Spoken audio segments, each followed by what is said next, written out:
এই বিশাল পৃথিবীতে মানুষের রূপ চেনাটা সবচেয়ে কঠিন কাজ। যখন মানুষের প্রয়োজন ফুরিয়ে যায়, তখন তার কথা বলার ধরনটাও এক মুহূর্তে বদলে যায়। স্বার্থ ফুরিয়ে গেলে পরম আপন মানুষটাও কেমন যেন অচেনা আর দূরবর্তী আচরণ করতে শুরু করে। কারোর জন্য নিজের আত্মসম্মান বিসর্জন দিয়ে কোনোদিন ভালোবাসা বা সহানুভূতি ভিক্ষা চাইতে যাবেন না।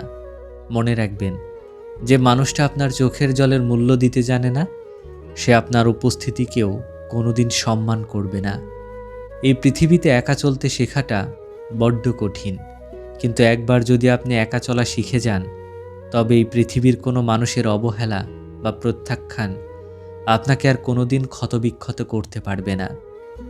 আজ আমরা এমন এক অদ্ভুত যুগে বসবাস করছি, যেখানে মানুষ আপনার ভালো থাকার অভিনয় দেখতে পছন্দ করে, কিন্তু আপনার আসল কষ্টের কথা শুনলে মুখ ফিরিয়ে নেয়।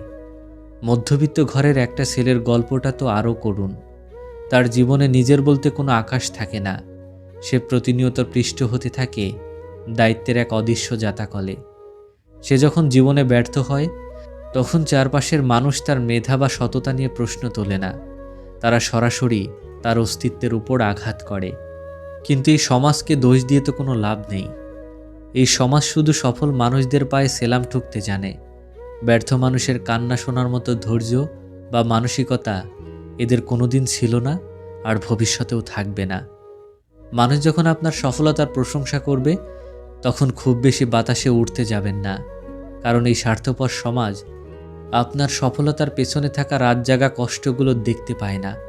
তারা শুধু তৈরি হওয়া সফলতাটা দেখতে ভালোবাসে। যদি কোনো মানুষ আপনাকে অবহেলা করে, নিজের জীবন থেকে দূরে ঠেলে দেয়, তবে তার উপর রাগ করতে যাবেন না।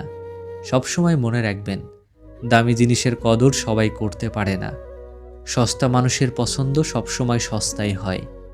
কিছু ক্ষত এমন থাকে যা শরীরকে আঘাত করে না, কিন্তু ভেতরের আত্মাকে প্রতিনিয়ত রক্তাক্ত করে। আর সেই অদৃশ্য ক্ষতের কোনো ব্যান্ডেজ এই পৃথিবীতে আজ পর্যন্ত কোনো বিজ্ঞানী আবিষ্কার করতে পারেনি। মানুষ বলে সময়ের সাথে সাথে নাকি সব কষ্টই কমে যায়, কিন্তু আসল সত্য হলো, সময় কোনো কষ্ট কমিয়ে দেয় না। সময় শুধু মানুষকে সেই কষ্টের সাথে মানিয়ে নিয়ে নীরবে বেঁচে থাকাটা শিখিয়ে দেয়। নিজের পকেট যখন শূন্য থাকে, তখন চেনা আত্মীয়দের চেনা ঘরগুলোও বড্ড অচেনা আর দূরবর্তী মনে হতে শুরু করে। কারণ টাকার অভাব মানুষের সম্পর্কের দূরত্ব অলীকভাবে বাড়িয়ে দেয়। যারা অল্পতেই মানুষকে খুব বেশি আপন করে নেয় এবং অন্ধের মতো বিশ্বাস করে ফেলে, জীবনের সবচেয়ে বড় ধোঁকা আর আঘাতগুলো তাদের কপালেই জোটে। আজ যে মানুষটা আপনাকে পাওয়ার জন্য হাজারটা মিথ্যা প্রতিশ্রুতি দিচ্ছে, কাল হয়তো নিজের প্রয়োজনে সেই মানুষটাই আপনাকে সবচেয়ে বড় অপরাধী বানিয়ে মাঝপথে হাত ছেড়ে চলে যাবে। মানুষের মুখের মিষ্টি কথা দেখে কখনো তার ভেতরের আসল মনটা পরিমাপ করতে যাবেন না, কারণ বিষাক্ত সাপের শরীরেও বড্ড সুন্দর আর আকর্ষণীয় নকশা আঁকা থাকে। যদি জীবনে মাথা উঁচু করে বাঁচতে চান, তবে নিজের উপার্জনের উপর বাঁচতে শিখুন। অন্যের দয়ায় পাওয়া রাজপ্রাসাদের চেয়ে নিজের পরিশ্রমে পাওয়া ছোট্ট কুঁড়েঘরও কোটি গুণ শ্রেয়। অপমানকে কখনো ভুলে যাবেন না, কিন্তু সেই অপমানের শোধ কখনো মুখে চেঁচিয়ে নিতে যাবেন না। নিজের নীরবতা আর নিজের সাফল্যকে এমন এক উচ্চতায় নিয়ে যান, যেন অপমানকারী নিজের ভুল বুঝতে পেরে আপনার সামনে দাঁড়াতেও লজ্জিত বোধ করে। জীবন আপনাকে অনেকবার মাটিতে আছাড় দেবে। অনেকেই ভাববে আপনি হয়তো চিরতরে শেষ হয়ে গেছেন, কিন্তু মনে রাখবেন, মাটির নিচে পড়ে যাওয়া বীজটাই একদিন বিশাল গাছ হয়ে আকাশের দিকে বুক চিতিয়ে দাঁড়ায়। ভাগ্যকে কখনো দোষ দেবেন না ভাই। সৃষ্টিকর্তা যা করেন তা সবসময় আমাদের মঙ্গলের জন্যই করেন। আজকে যে দরজাটা আপনার মুখের উপর দরাম করে বন্ধ হয়ে গেছে, কাল হয়তো তার চেয়েও বড় কোনো রাজপ্রাসাদের দরজা আপনার জন্য অপেক্ষা করছে। কষ্ট যখন বুকের ভেতর জমাট বেঁধে পাথর হয়ে যাবে, তখন মানুষের সামনে গিয়ে নিজের দুর্বলতা প্রকাশ করতে যাবেন না। নিজের চোখের জলটুকু গোপনে মুছে নিয়ে সৃষ্টিকর্তার সামনে নত হন, কারণ তিনি ছাড়া এই নীরব হাহাকার বোঝার মতো ক্ষমতা আর কারণ নেই। লড়াইটা যখন আপনার নিজের, তখন সেখানে হার মানার বা পিছিয়ে যাওয়ার কোনো সুযোগ নেই।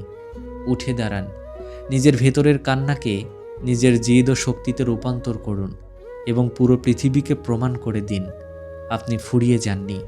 আপনি কেবল নতুন করে এক অপরাজেয় রাজপুত্র হয়ে বাঁচতে শিখেছেন। বাস্তবতা হলো, ঠিক কেমন আচরণ করবে তার অনেকটাই নির্ভর করে আপনি নিজেকে তাদের সামনে কিভাবে উপস্থাপন করেছেন তার উপর। আপনি যদি নিজেই নিজের মূল্য না বোঝেন, তবে এই পৃথিবী আপনাকে কোনোদিন উচ্চ মূল্যে গ্রহণ করবে না। সস্তা হওয়া মানে শুধু অর্থনৈতিক দিক থেকে দুর্বল হওয়া নয়। আসল সস্তা হওয়া শুরু হয় মানুষ নিজের চিন্তাভাবনা, আচরণ বা সস্তা মানসিকতা থেকে। আপনি কিভাবে কথা বলেন, কিভাবে সিদ্ধান্ত নেন, কিভাবে নিজের সম্মান রক্ষা করেন, এগুলোই ঠিক করে দেয় মানুষ আপনাকে কী চোখে দেখবে। সবাইকে খুশি করার এই আত্মঘাতী অভ্যাস আপনাকে মানসিকভাবে পঙ্গু করে দেয়, কারণ আপনি তখন সবসময় বাইরের মানুষের স্বীকৃতির উপর নির্ভরশীল হয়ে পড়েন। কেউ প্রশংসা করলে আপনার ভালো লাগে, আর কেউ অবহেলা করলে আপনি ঘরের কোণে বসে কাঁদতে থাকেন। আপনার আত্মমূল্য তখন আর আপনার ভেতর থেকে আসে না, আসে অন্যের সস্তা প্রতিক্রিয়ার উপর ভিত্তি করে। আর যে মানুষটা নিজের মূল্য অন্যের হাতে খেলনা বানিয়ে দেয়, সে মানুষ জীবনে কোনোদিন প্রকৃত সম্মান পায় না।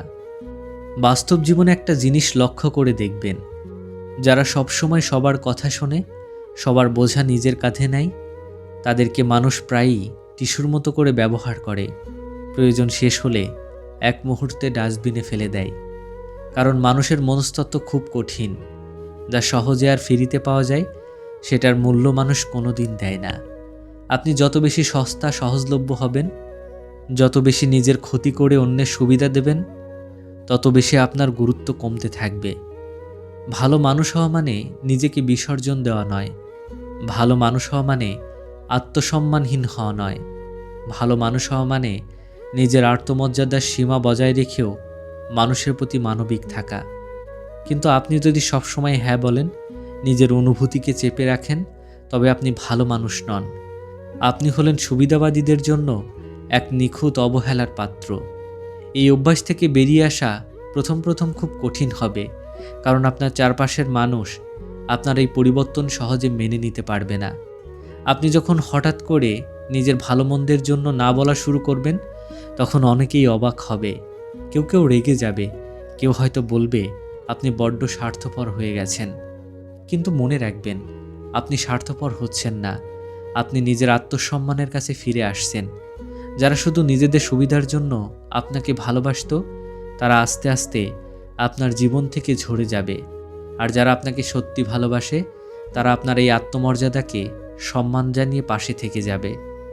নিজেকে সস্তা বানাতে না চাইলে আপনাকে শিখতে হবে কখন মানুষকে সাহায্য করবেন আর কখন নিজেকে বাঁচাবেন।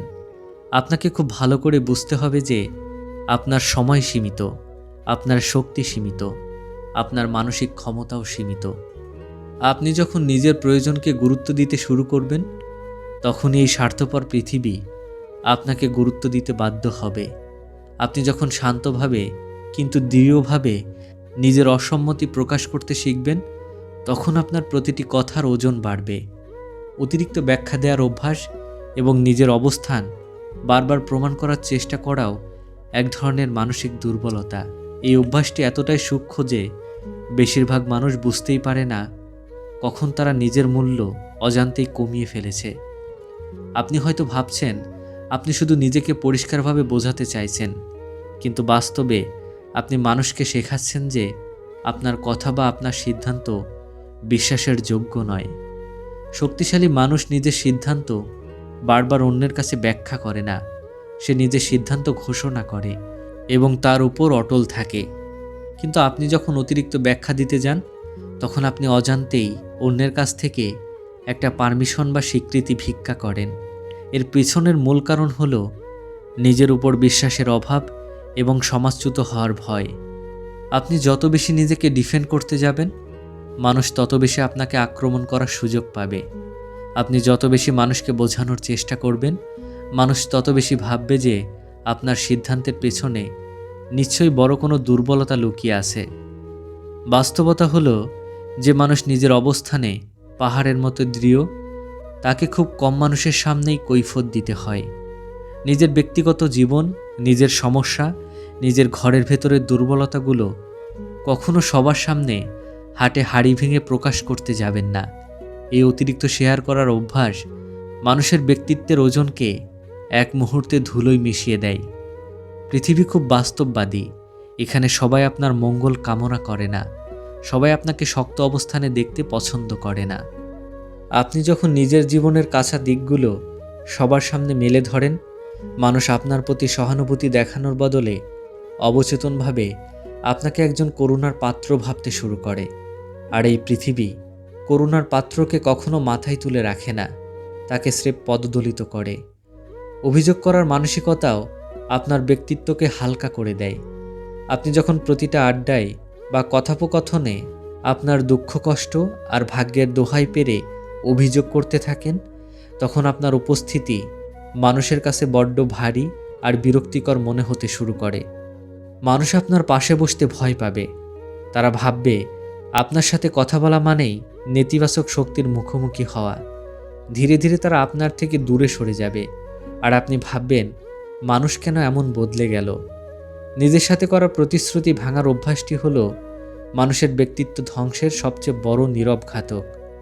প্রতিবার যখন আপনি নিজেকে বলেন কাল থেকে এই কাজটা শুরু করব, এবার নিজেকে শুধরে নেব, আর তারপর যখন আপনি আবার সেই পুরনো আলসেমি আর ভুলের বৃত্তে ফিরে যান, তখন আপনি বাইরের কারোর কাছে নয়, বরং নিজের অবচেতন মনের কাছে নিজের বিশ্বাসযোগ্যতা হারিয়ে ফেলেন। আপনার ভেতরের একটা কণ্ঠস্বর সবসময় আপনাকে বলতে থাকে, তুমি পারবে না, তুমি শেষ পর্যন্ত টিকতে পারবে না। আর এই ভেতরের হীনমন্যতায় আপনার কণ্ঠস্বর, আপনার বডি ল্যাঙ্গুয়েজ এবং আপনার চোখের দৃষ্টিকে দুর্বল করে দেয়। শৃঙ্খলা মানে কঠোর কোনো জেলখানার জীবন নয়। শৃঙ্খলা মানে হলো নিজের প্রতি নিজের সর্বোচ্চ সম্মান। আপনি যখন নিজের সময়, নিজের শরীর আর নিজের লক্ষ্যকে অবহেলা করা বন্ধ করে প্রতিটি ছোট ছোট প্রতিশ্রুতি রক্ষা করতে শিখবেন, তখন আপনার ভেতরের মেরুদণ্ড লোহার মতো শক্ত হয়ে উঠবে। তখন কেউ আপনাকে হালকাভাবে নেওয়ার সাহস পাবে না। আজ এই মুহূর্ত থেকেই সিদ্ধান্ত নিন, আপনি আর নিজের জীবনকে কোনো খোলা বই বানাবেন না। নিজের ভেতরের যুদ্ধটা নীরবে লড়ুন এবং আপনার অর্জিত ফলাফল দিয়ে এই দুনিয়াকে কাঁপিয়ে দিন। আজ যারা আপনার ফোন কল কেটে দেয়, মেসেজ দেখেও অবহেলার সাথে এড়িয়ে যায়, নিজের জীবনকে পরিশ্রমের মাধ্যমে এমন এক উচ্চতায় নিয়ে যান যেন ভবিষ্যতে আপনার সাথে 2 মিনিট কথা বলার জন্য তাদেরকে মাসের পর মাস চাতক পাখির মতো অপেক্ষা করতে হয়।